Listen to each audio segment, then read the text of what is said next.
में अभ्यास करे वो पवित्र हो, और दूसरा जिस शरीर से और मन से साधना कर रहा है वो भी पवित्र हो।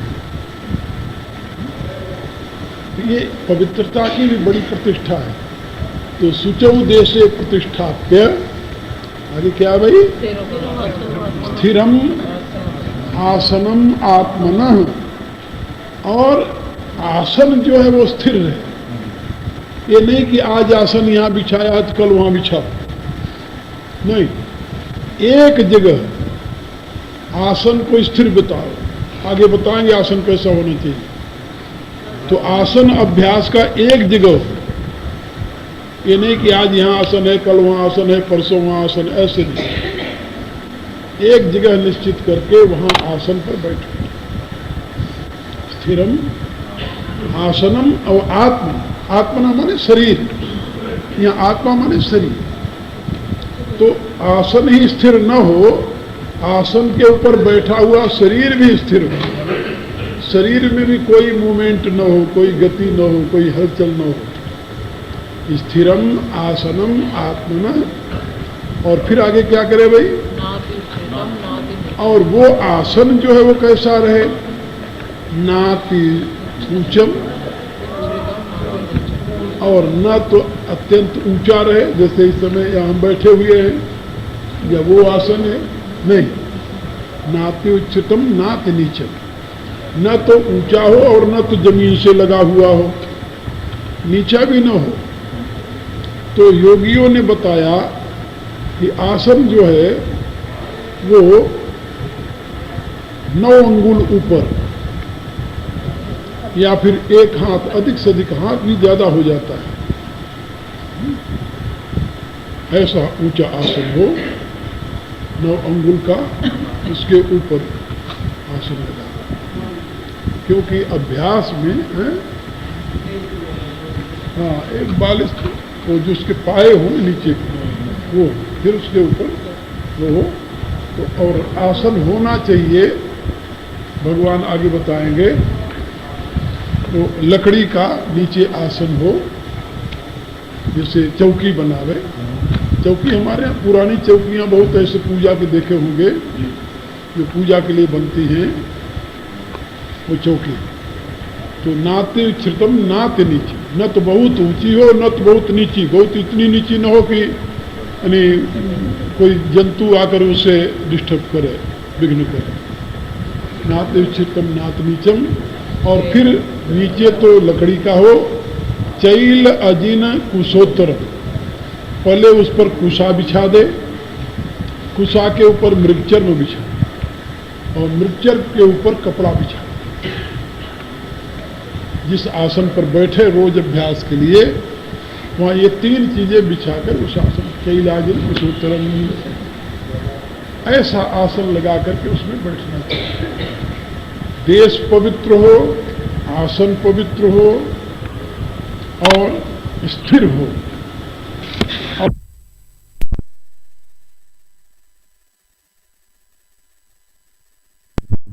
बैठने वाले का शरीर स्थिर, ऐसे देश में बैठ करके उस आसन पर अभ्यास करना चाहिए। यदि योगी अभ्यास करता है तो वो कल्याण का भाजन होता है और उसको योग सिद्धि प्राप्त होती है।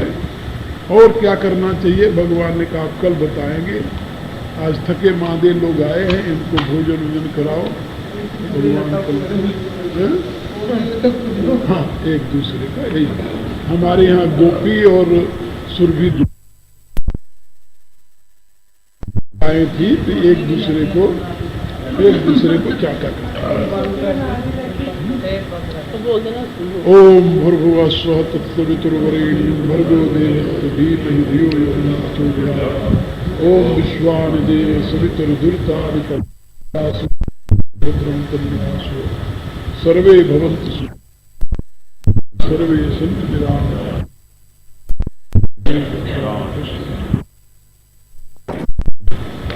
ओम पूर्णमदः पूर्णमिदं पूर्णात् पूर्णस्य पूर्णमादाय। ओम शांति।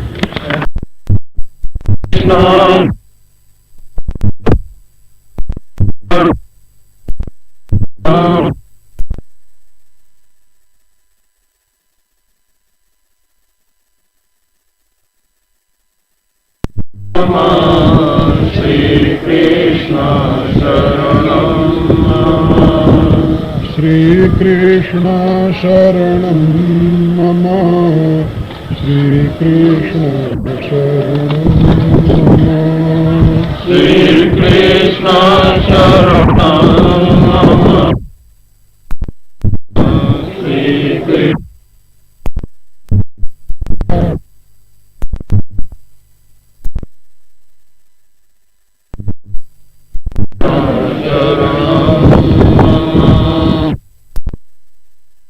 श्री कृष्ण शरणं मम श्री कृष्ण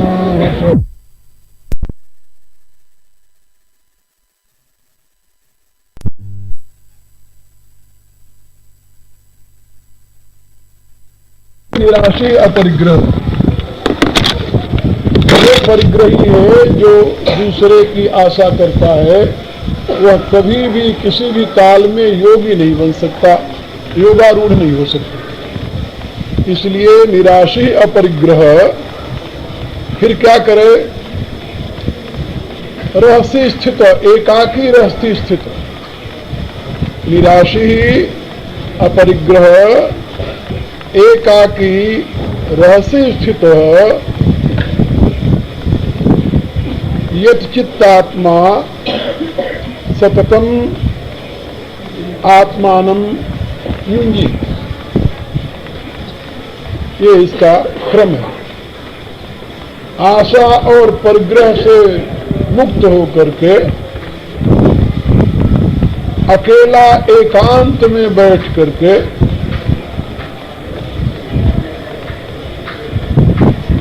मन और इंद्रियों को अपने अधीन रखते हुए अपनी बुद्धि को परमात्मा में लगाने का प्रयत्न करे। योगी इनकी, ये योगी के साधन का क्रम बता। जो व्यक्ति आशा और परिग्रह का त्याग नहीं कर सकता, जो व्यक्ति अकेले एकांत में बैठने का अभ्यास नहीं कर सकता, जो व्यक्ति अपने मन और इंद्रियों को अपने अधीन नहीं रख सकता, जो व्यक्ति सतत बुद्धि को परमात्मा में लगाने का प्रयत्न नहीं कर सकता, वह कभी योगारूढ़ नहीं हो सकता। योगारूढ़ होने के लिए भगवान ने जिन साधनों का इस श्लोक में जिक्र किया है 10वें श्लोक में, वो बहुत ही महत्व के हैं, बहुत ही उपयोगी हैं। आगे उन्होंने क्या बताया?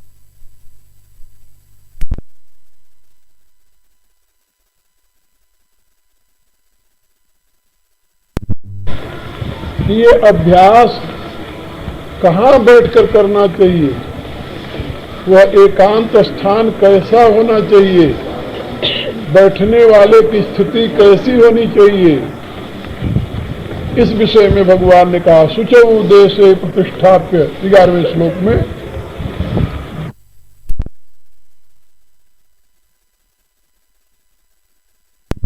देशे प्रतिष्ठाप्य स्थिरम आत्मनम आसनम आत्मन। अपने शरीर को, यहाँ आत्मा माने शरीर, ये आत्मा शब्द के बड़े अर्थ होते हैं, 12 अर्थ इसके दिए गए हैं।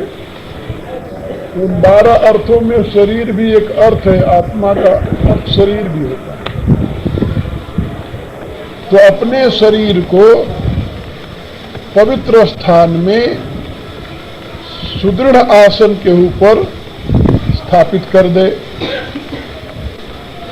इसका अभिप्राय ये कि एक आसन निश्चित कर ले कि इस आसन पर बैठकर मुझे साधना करनी है। एक जगह निश्चित कर ले कि इस जगह बैठ करके साधना करनी है। मेरी तो ऐसी राय है कि यदि एक छोटी सी कोठरी घर के अंदर कोई निश्चित कर ले और वहां अपना निश्चित आसन लगा दे, और उसमें ये नियम ले ले, कोई दूसरा व्यक्ति उस कोठरी में प्रवेश नहीं करेगा जिससे दूसरे का वाइब्रेशन न जाए। तो योगी जिस समय उस कमरे में प्रवेश करेगा उसकी समाधि लगने लगेगी, अपने आप उसका ध्यान ऊर्ध्वमुखी हो जाएगा, क्योंकि वहाँ का वातावरण, वहाँ का वाइब्रेशन इतना विशुद्ध और इतना प्रबल हो जाता है कि उसके लिए प्रयत्न करने की जरूरत नहीं पड़ती। ये अभ्यास महीने महीने 2-2 महीने के लिए जो एक कोठरी में बंद होकर के मैंने अभ्यास किया, तो वहाँ देखा कि उसके लिए कुछ करना नहीं पड़ता था, क्योंकि वहाँ दूसरी प्रकार का वाइब्रेशन ही नहीं आ रहा। इसलिए साधक को चाहिए कि अपने साधना स्थल में किसी को प्रवेश न करने दें। ऐसे आदमी को जिसका साधना से कोई लेना देना नहीं।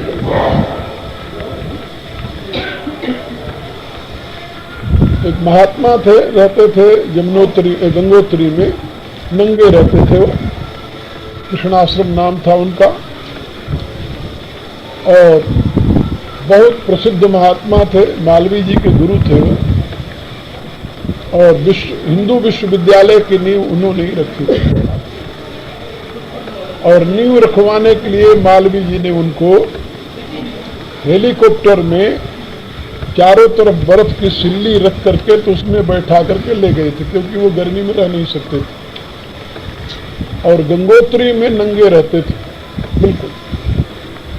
जब वहां 20 फुट बर्फ पड़ती थी तब भी उसी अपनी झोपड़ी में नंगे रहते थे। ऐसे महापुरुष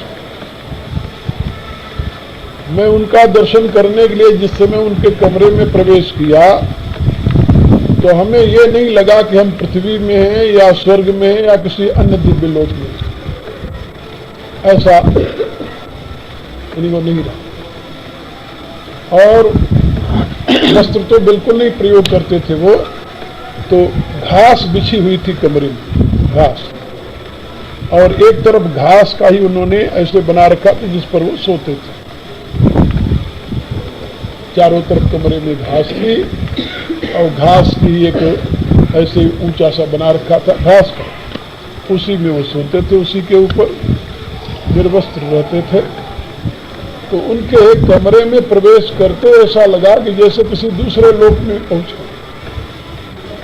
अभ्यासी के अभ्यास का ये प्रभाव होता है।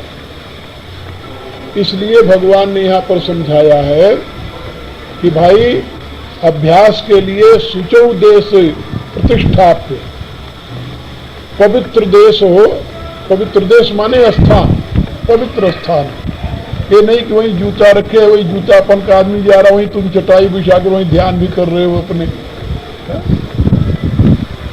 सात्विक वातावरण को अपने जीवन में प्रतिष्ठित करने के लिए सात्विक संस्कारों की आवश्यकता होती है। यदि सात्विक वायुमंडल वहां क्रिएट नहीं किया तो कैसे ध्यान करोगे तुम? इसलिए शुचौ देशे प्रतिष्ठा और स्थिरम आसनम। ये नहीं कि आज इसको उठाकर वहां रख दो, कल यहां उठा फिर रख देना। आसन जो स्थिर हो, लगा हुआ है तो लगा हुआ है। लकड़ी की चौकी हो 4x4 की, उसके ऊपर नीचे कुशा की दर्भ बिछा हुआ हो, उसके ऊपर रुई का गद्दा बना करके रख दो जिससे नीचे के गिट्टे जो हैं बैठने पर तुम्हें तकलीफ न दे, चुभे नहीं। और उसके ऊपर मृगचर्म मिले तुम्हें तो उस पर बिछा दो। और मृगचर्म के ऊपर मत बैठो, मृगचर्म के ऊपर एक पतला सा कपड़ा डालो, चादर बिछा। अब ये बिछा कर रख दो, उसको बार बार उठाओ भी नहीं। रोज जो सफाई झाड़ने की बुहारने के, ये भी एक रोग है। हाँ, वो सफाई जो है ये भी एक रोग है, बहुत बड़ा रोग है। तो उससे हटा करके बिल्कुल वैसे बैठो और उस पर बैठो अपने, और उस कमरे में तुम ही जाओ, कोई दूसरा उस कमरे में प्रवेश न करे। ऐसी जगह बना लो और उस पर बैठ करके अभ्यास करो। वो अधिक से अधिक तुम्हारा 1 फुट समझ लो, 9 इंच से 12 इंच समझ लो, ऐसे इससे ज्यादा ऊंचा नहीं होना चाहिए।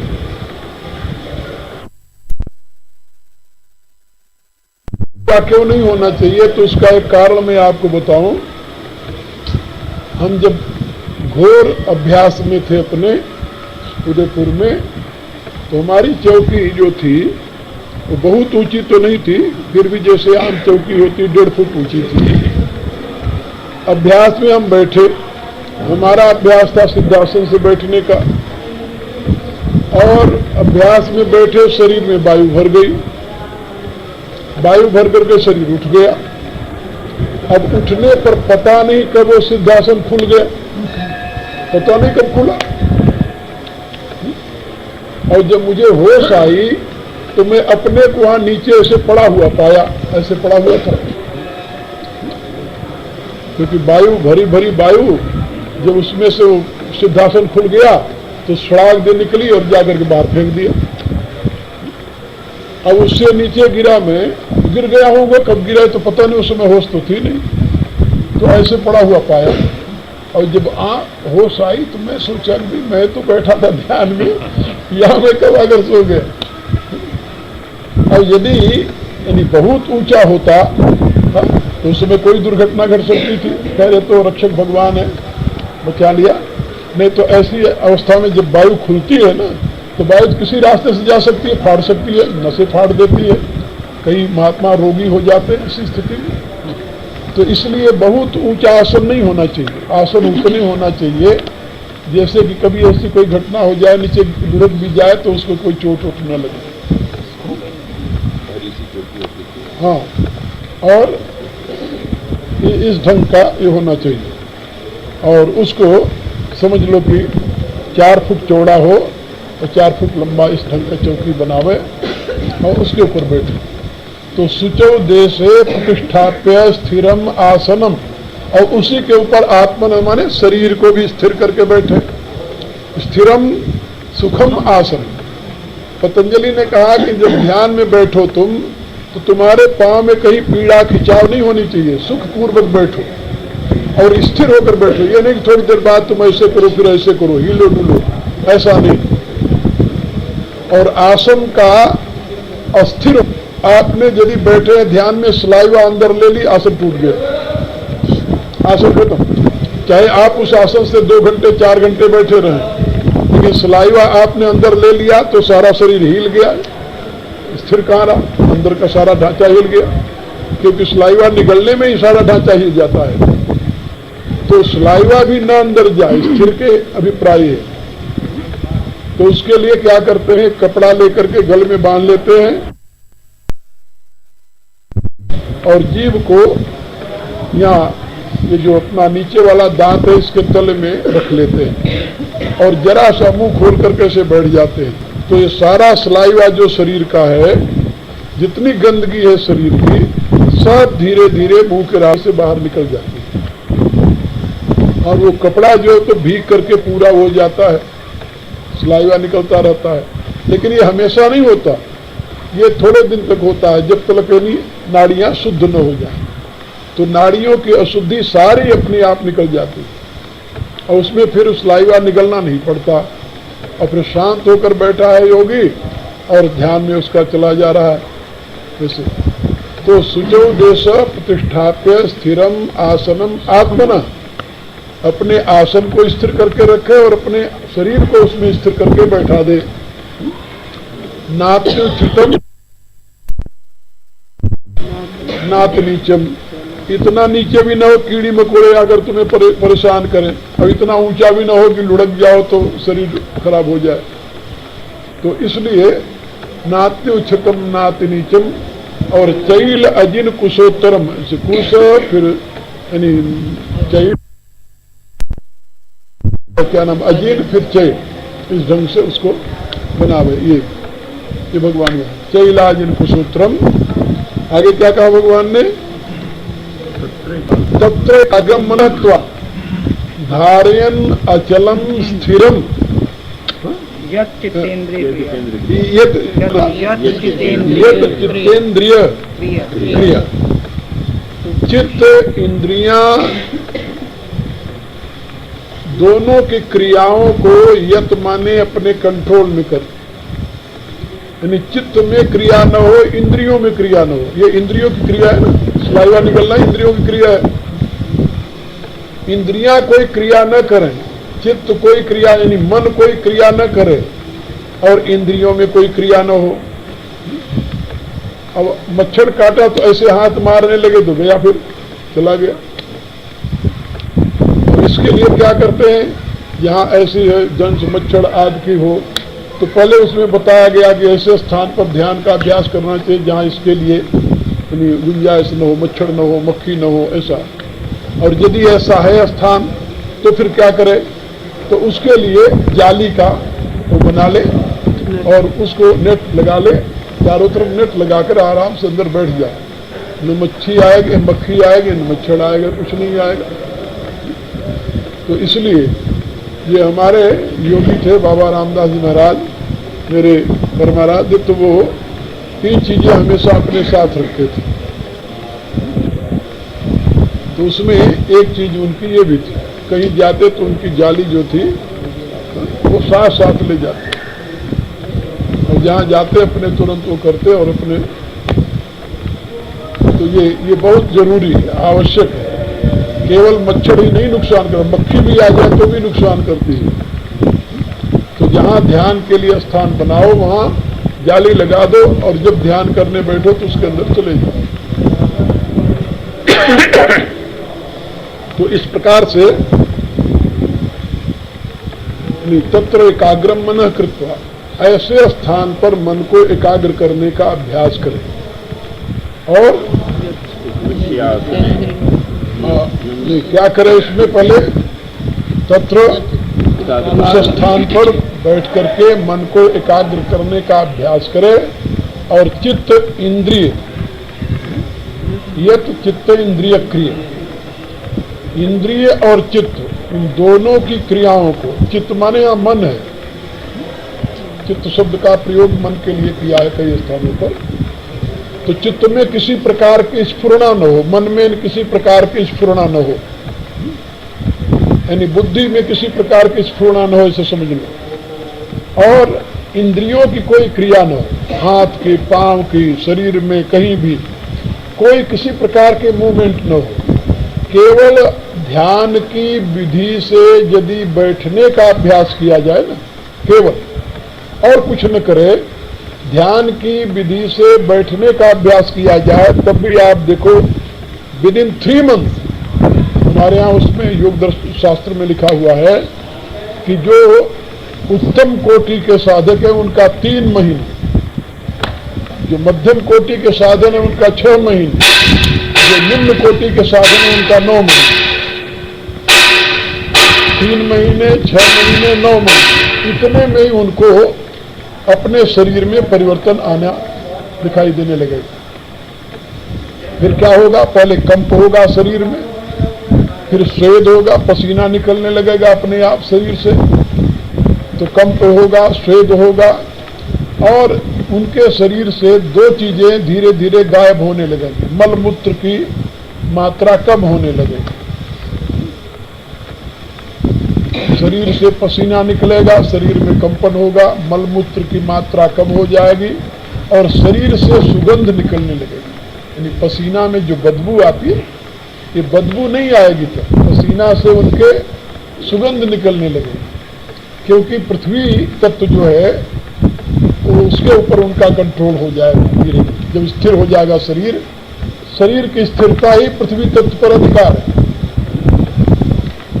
और जब स्वेद निकलने लगेगा जल तत्व का, तो उसमें उनको, तो ये सारा का सारा जीवन ही एक बदलता है। ये अपनी योग की साधना अपने आप में, इसको कहते हैं कि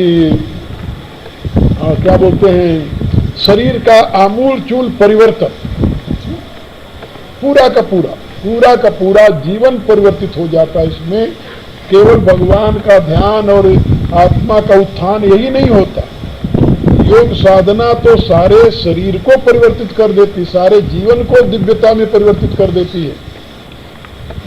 तो उसके शरीर से दुर्गंध नहीं आती, उसके पसीने से बदबू नहीं आती, ये सारा शरीर जो है उसका दिव्यता में परिवर्तित होने लगता है। तो यत चित्तेंद्रिय क्रिया आगे क्या कहा भगवान ने?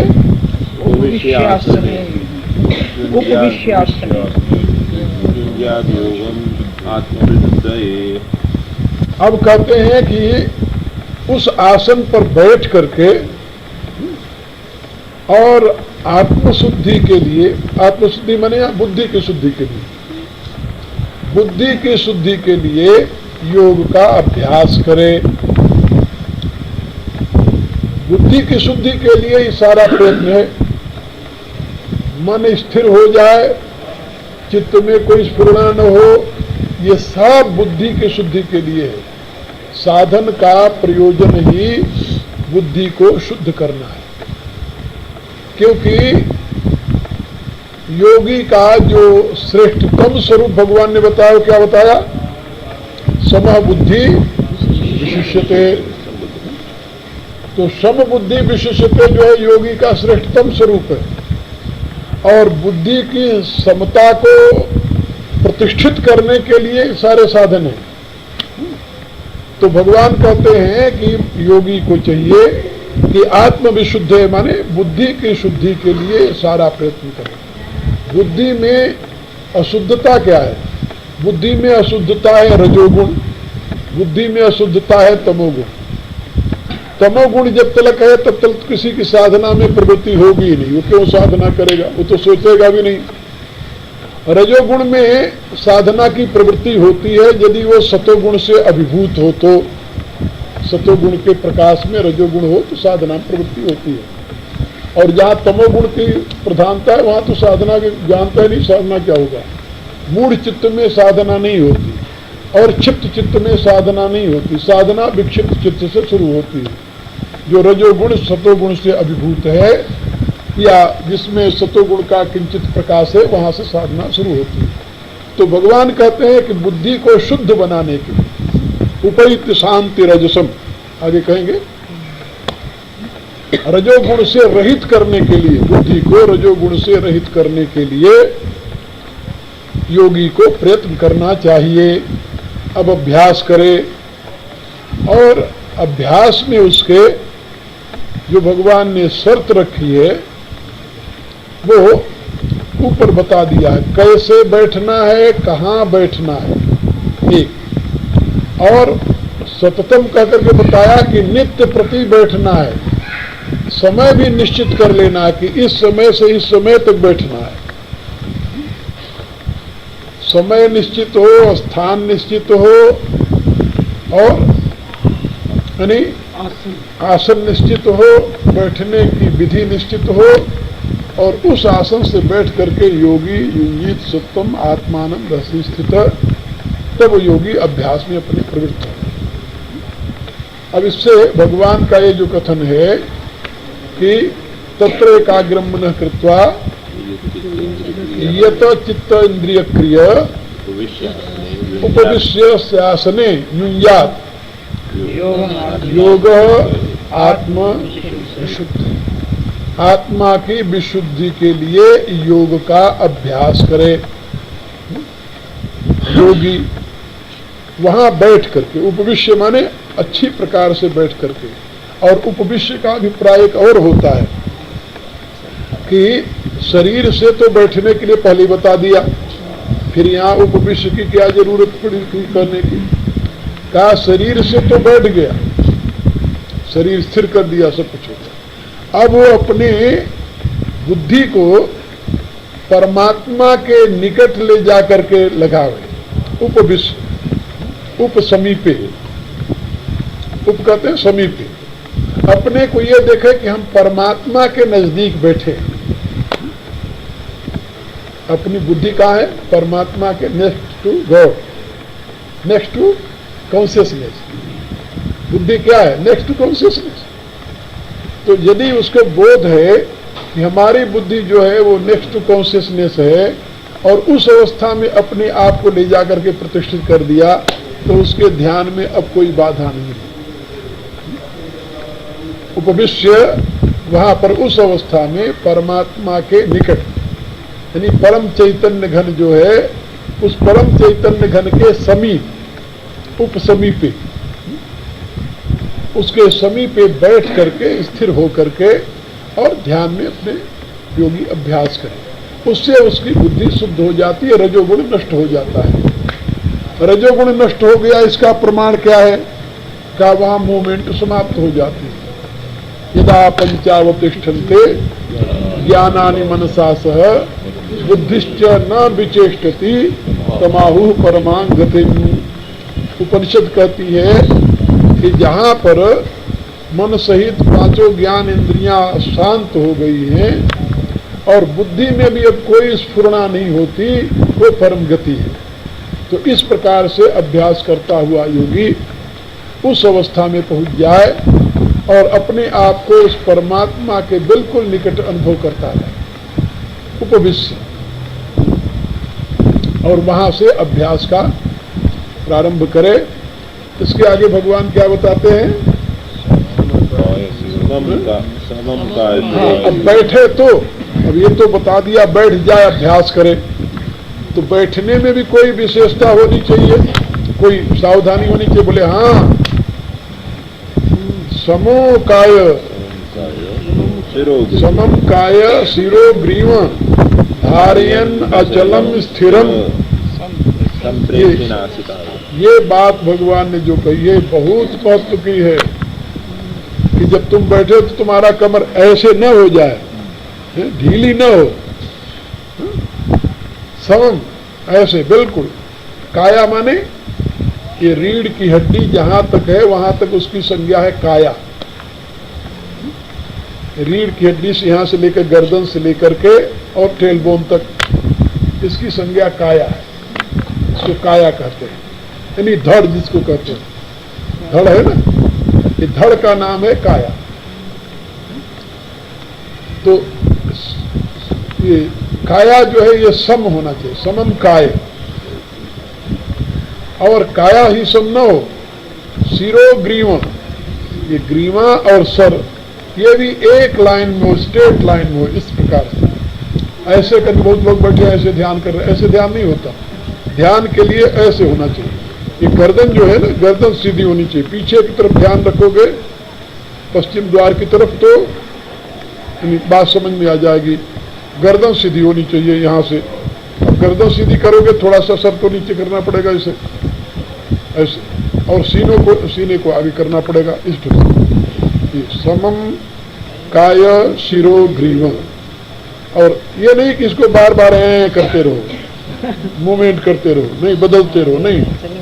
धार्यन अचलम स्थिरम, इसको अचल और स्थिर दो बातें कही। अचल हो और स्थिर हो, यानी इसमें अंदर से भी कोई गति न हो, अंदर भी मूवमेंट न हो और बाहर से भी कोई मूवमेंट न हो। बाहर भी गति न हो, अंदर भी गति न हो, इसलिए अचल और स्थिर दो बातें कही।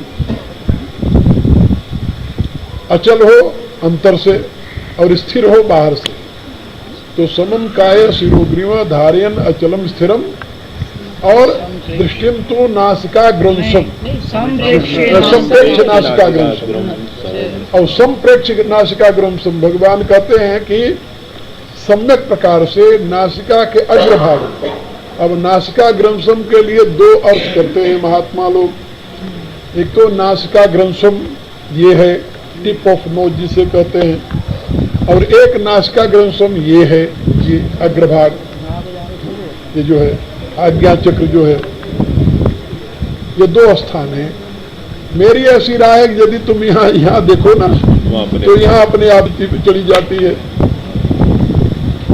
तो संप्रेक्ष नासिका ग्रंसम और दिशा नवलोक, ये नहीं कभी इधर देख रहे हो कभी इधर देख रहे हो, ना ना, एक लाइन में स्थिर होकर मूर्ति के समान। ये जो मूर्ति का ध्यान करने का विधान बना अपने यहाँ, वो इसीलिए जैसे मूर्ति है वैसे उसको देखते देखते वैसे बन जाओ तुम।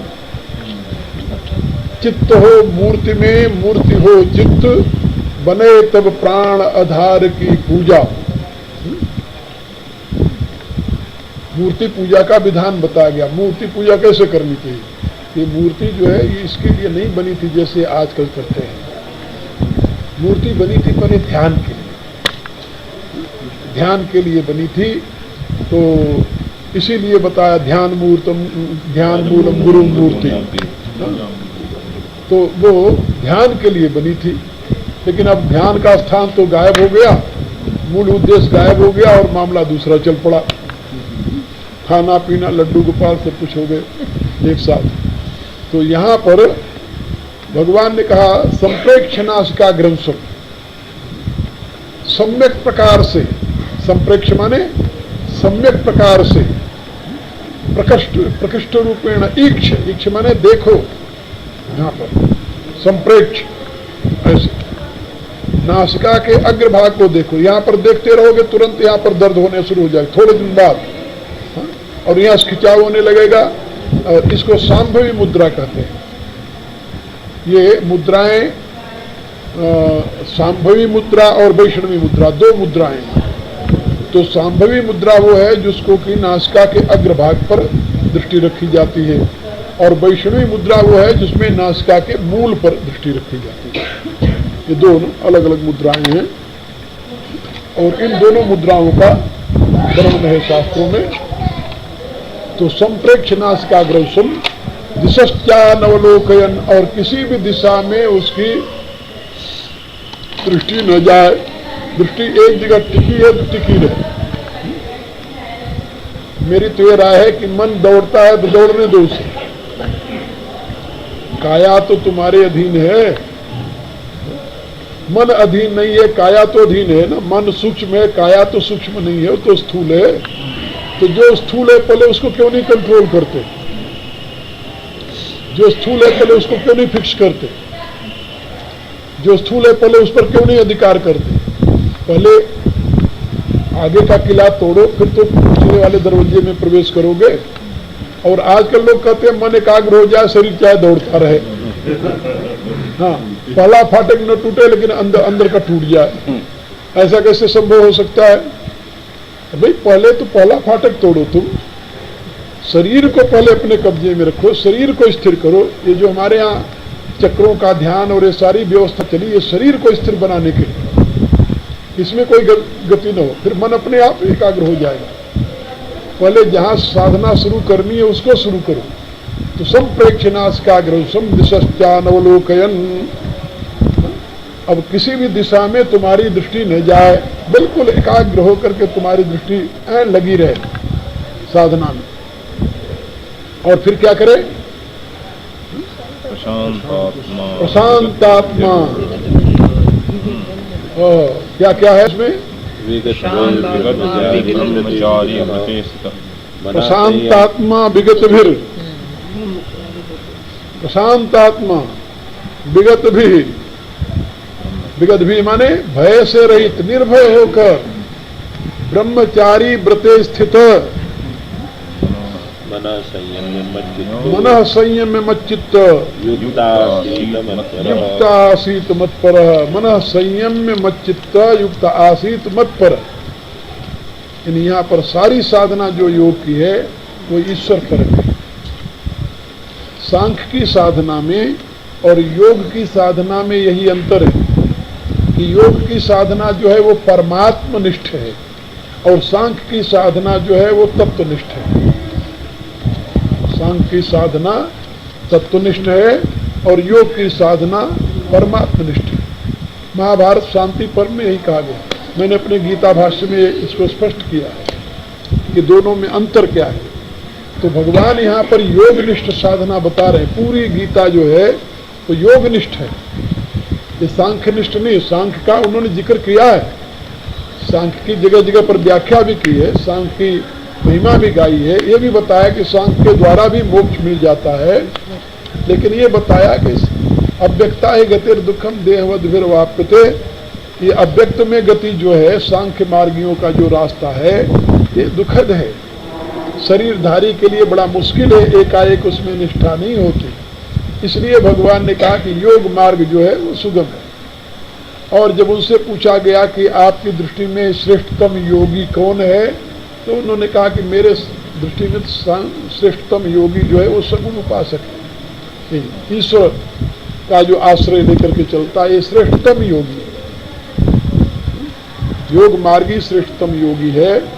इसीलिए तपस्विभ्योधिको योगी ज्ञानी भ्योपि मतोधिक कर्मी भ्यश्चाधिको योगी तस्माद योगी भुवार्जुन योगी नाम सर्वेशा मदगते नांतरात्मा। वही जिसका चित्त परमात्मा में लगा हुआ है वो योगी श्रेष्ठ है, जिसका चित्त तत्व निरूपण में लगा हुआ है वो श्रेष्ठ नहीं, वो भी योगी है, मोक्ष उसको भी मिलेगा। लेकिन परमात्मा में परमात्मनिष्ठ योगी को ब्रह्म निर्वाण की प्राप्ति होती है और सांख्यनिष्ठ योगी को आत्मनिर्वाण की प्राप्ति होती है, ऐसा भगवान ने बताया। तो यहां पर भगवान ने जो बातें बताई है उसको ध्यान से समझो। क्या है भाई, कौन कौन सी बातें हैं? प्रशांतात्मा विगति भी ब्रह्मचारी स्थित। अब इसमें है प्रशांतात्मा, पहली बात प्रशांतात्मा माने मन में किसी भी प्रकार की आकांक्षा का उदय न होना, ये प्रशांतात्मा का अर्थ है। यहां आत्मा माने मन, प्रशांत, ऐसा मन जो प्रशांत, केवल शांत नहीं प्रशांत। और दूसरी शर्त है विगत भी, निर्भय होकर, भयभीत होकर के साधना में किसी भी प्रकार का भय साधक के लिए अशोभनीय है। प्रशांतात्मा विगत भी। और ब्रह्मचारी व्रते स्थित, ब्रह्मचारी व्रते स्थित, ये ब्रह्मचारी अलग है, व्रते स्थित अलग है। ब्रह्मचारी, ब्रह्मचारी माने ब्रह्मचारी के मैंने 3 भाव किए। ब्रह्म भावे मनश्चार्यम, ब्रह्मचर्यम, मन को परमात्मा भाव में, ब्रह्म भाव में विचरण करावे। ब्रह्म शब्द का अर्थ होता है वेद, ज्ञान। यानी साधना में ज्ञान की प्रतिष्ठा होती है। साधना मूढ़ता में नहीं होती, अज्ञानता में नहीं होती।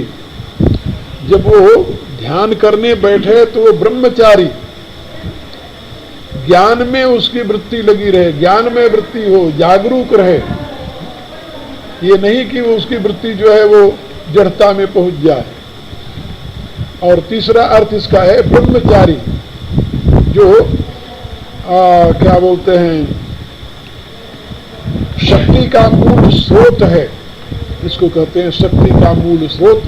गिरि रक्षण, विषयाचारी न हो, ब्रह्मचारी, परमात्मा भाव से भावित हो, पहला भाव, और ज्ञान से युक्त हो, दूसरा भाव, और इंद्रियों का संयमी हो, तीसरा भाव। ये तीनों अर्थ आ जाते हैं ब्रह्मचारी व्रते स्थित।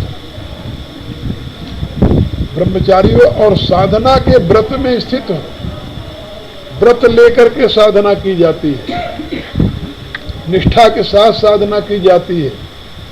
ऐसी साधना नहीं कि आज शुरू हुआ तो कल छोड़ दिया। व्रते स्थित, ब्रह्मचारी व्रते स्थित, ब्रह्मचारी हो और व्रत में स्थित हो, ब्रह्म भाव में विचरण करने वाला हो साधक, ज्ञान में अवस्थित रहने वाला साधक हो, इंद्रियों को संयम में रखने वाला साधक हो, और व्रत में स्थित हो। व्रत में स्थित हो, किस प्रकार का व्रत? यही कि मैं अपने जीवन के लक्ष्य को प्राप्त करूंगा।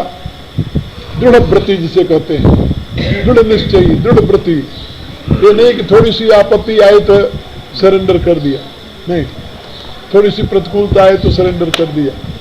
अरे क्या करें भाई, अब तो साधना में लगे थे लेकिन मेरा वो नुकसान होने लगा, इसलिए हम क्या करें? नहीं, व्रत स्थित, व्रत में स्थित हो। हम साधना में लगे हैं तो इसको पूरा करेंगे, नहीं तो गुरुजी हम आपके पास आकर 40 दिन तक साधना करेंगे। बड़ी अच्छी बात, गुरुजी देखते ही रह गए भाई। अरे भाई कहाँ रह गया धर्मचंद, आया नहीं, क्या करूं महाराज, आने नहीं दिया दुनिया वाला। वाह भाई वाह, तुम्हारे व्रत तेरा। पीछे बात किया आपने, अरे कोई नहीं, ये सब बहाने हैं। तो ब्रह्म व्रते स्थित, दृढ़ व्रति हो। साधना के लिए दृढ़ व्रति होना बहुत जरूरी है। यदि छोटी छोटी बात में जीवन का व्रत टूटने लगे साधना का व्रत टूटने लगे तो क्या हो, साधना करेगा? तो ब्रह्मचारी व्रते स्थित और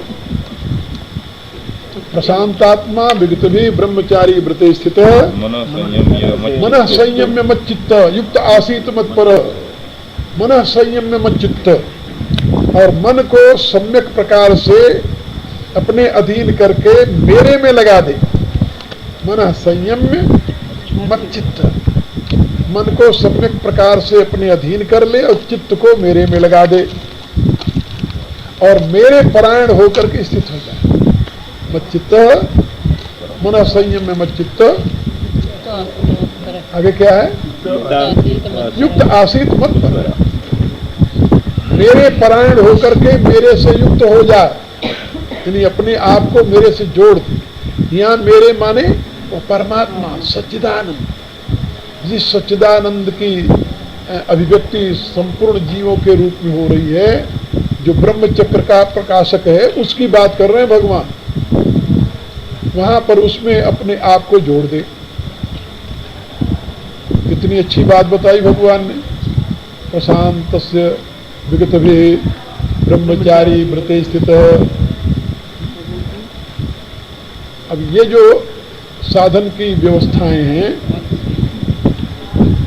युक्त आसीत मत पर है मेरे परायण, जो ईश्वर परायण होकर के साधना करता है वही विघ्नों से मुक्त रहता है। पतंजलि ने क्या कहा? ईश्वर परायणता जो है वो क्या करती है? ततः प्रत्यक्ष चेतनाधिगमो अपि अंतराया भावस्य, पूर्ण अंतरायों का, संपूर्ण विघ्नों का निवारण करने का मूल आश्रय है परमात्मा। जो ईश्वर के अधीन होकर साधना करते हैं उनके जीवन में, उनकी साधना में विघ्न नहीं आता। याद रखो, ये पतंजलि का कथन है और यही बात भगवान कहते हैं। मेरे परायण होकर के जो योगी साधना में लगता है उसके साधन में कोई विघ्न नहीं आता, क्योंकि रक्षक परमात्मा है। तेषाम हम समुद्धरता मृत्यु संसार सागरा भवामि न चिरात पार्थ मय्यावेशित शेषा। अपने में कर्तृत्वाभिमान न हो, साधक का अभिमान भी न हो, कर्तृत्वाभिमान से शून्य रहे, तभी तो भगवत परायण होगा। साधन परायण न हो, भगवत परायण हो। साधन परायण न हो, भगवत परायण हो माने क्या? अपनी साधना पर भरोसा न हो कि इससे मैं भगवान को प्राप्त कर लूंगा। साधना करे लेकिन परायण किसके हो? भगवान के, आश्रय भगवान का ले। अपना प्रयत्न जो है वह भगवान के आश्रित होकर के यदि किया जाए तब तो भगवान उस प्रयत्न की पूर्ति में सहयोगी हो जाता है। और यदि भगवत परायण न हो करके अपने साधना के बल पर ही सोचे कि हम इसी से सिद्धि प्राप्त कर लेंगे, तब उसके मार्ग में अनेकों विघ्न आते हैं। जैसे तुलसीदास जी ने अपनी रामायण में लिखा, जो ते विघ्न बुद्धि नहीं बाधी तो बहुर सुर करें उपाधि, इंद्रिय द्वार जरोखा नाना तसुर बैठे करी थाना, आवत देखे विषय बिहारी ते हृदय पर। तो अनेक प्रकार की बाधाएं आ जाती हैं यदि भगवत परायण नहीं है तो। और यदि भगवत परायण होकर साधना कर रहा है तो फिर भगवान रक्षक होते हैं, फिर रक्षक भगवान होते हैं, फिर उनकी जिम्मेदारी होती है। और तुलसीदास जी कहते हैं कि भगवान जिसके रक्षक हो जाए, हरि न काहू धीर सबके मन मन सिजरे, जही राखे रघुवीर सुर भरे जही राखे। भगवान जिसके रक्षक हो जाए फिर जानकी नाथ सहाय करें, तब कौन बिगाड़ करें नर तेरे। तुलसीदास जी की घोषणा है। इसलिए युक्त आसीत मत पर ये बहुत महत्व की बात है। युक्त आसीत मत पर यहां पर इन 3 श्लोकों में भगवान ने साधन की पूरी व्यवस्था दे दी। कोई ऐसी बात नहीं रही साधक के लिए जो भगवान ने ना बताई। कहाँ बैठना है, कैसे बैठना है, कब बैठना है, किस प्रकार से बैठना है, सब कुछ तो बता दिया। क्या क्या नहीं करना चाहिए, क्या क्या करना चाहिए। साधना में दो ही बातें होती ना, कि क्या क्या करना चाहिए और क्या क्या नहीं करना चाहिए। तो साधना में क्या क्या नहीं करना चाहिए भी भगवान ने बताया, और साधना में क्या क्या करना चाहिए भी बता दिया। प्रशांतात्मा विगत भी ब्रह्मचारी प्रतिष्ठित।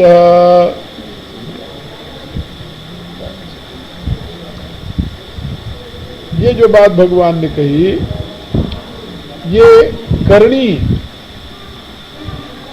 क्या नहीं करना चाहिए? भय नहीं करना चाहिए, विगत भी। और क्या नहीं करना चाहिए? इंद्रियों का असंयमित नहीं होना चाहिए। और क्या नहीं करना चाहिए? कहा व्रत भंग नहीं करना चाहिए। दृढ़ता के साथ साधना में बैठे हो तो बैठो। यहां विगत भी क्यों कहा जानते हो? ये जो साधना में लोग बैठते हैं ना, तो प्राणायाम का अभ्यास जब चलता है ज्यादा, तो थोड़ी देर बाद ऐसा लगने लगता है कि सांप आ रहा है। साधक को सांप का भय सताता है।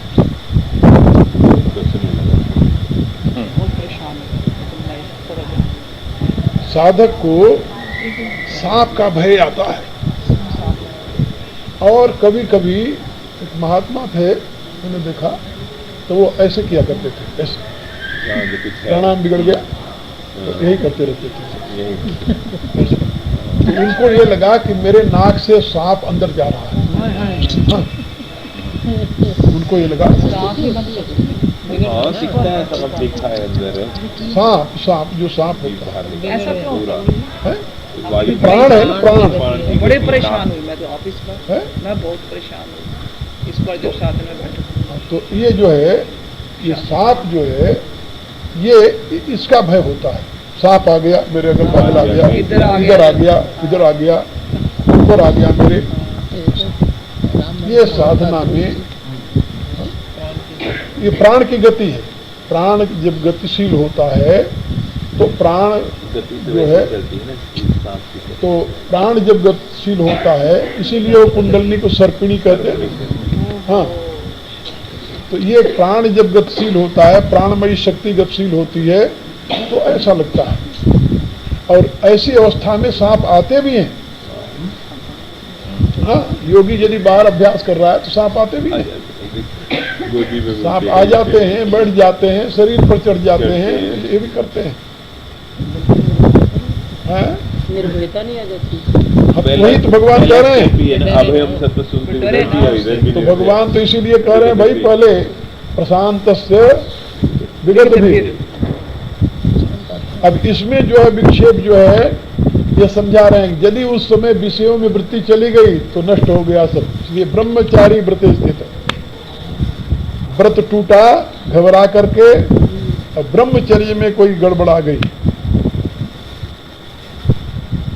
जड़ता में चला गया, या परमात्मा के भाव से भावित न हुआ, या विषयों में लग गया, ब्रह्मचर्य का पतन हो गया, ऐसी बाधाएं आती हैं।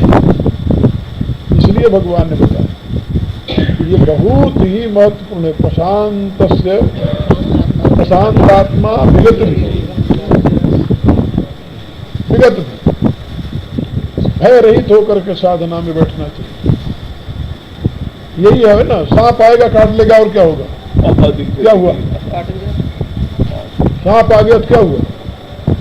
आ गया तो आ गया। हम जहाँ रह करके चिंतपूर्णी में साधना करते थे तो सांप बिच्छू के घेरे में ही रहते थे। उस जगह को यदि तुम लोग देखे होते उन दिनों जब हम वहाँ थे, तो तुम लोग चीख मार करके भग जाते थे। एक छप्पर, मेरा एक शिष्य था ठाकुर, क्या नाम था उसका, कुंवर सिंह। नहीं, कुंवर रणवीर सिंह, उसने वहां पर एक झोपड़ी डाल, स्मशान।